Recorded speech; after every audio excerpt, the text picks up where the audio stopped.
ഗംഗൈ നദി പോൽ പുണ്യാരിയാം പമ്പൈ നീരാടി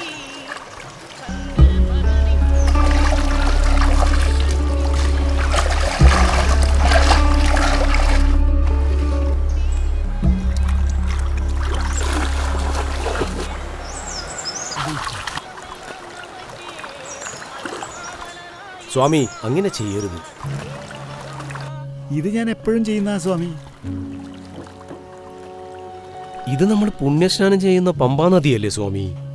നിങ്ങൾ ഉപേക്ഷിക്കുന്ന തുണികൾ ഈ നദിയിൽ കിടന്ന് അഴുകിയാൽ കുളിക്കുന്ന ഭക്തന്മാർക്ക് എങ്ങനെ പുണ്യസ്നാനം സാധ്യമാകും? ഉപേക്ഷിക്കുന്ന വസ്ത്രങ്ങൾ മാലിന്യ സംഭരണിയിലല്ലേ ഇടേണ്ടത്? സ്വാമി ശരണം, ക്ഷമിക്കണേ സ്വാമി. ശരണമയ്യപ്പ.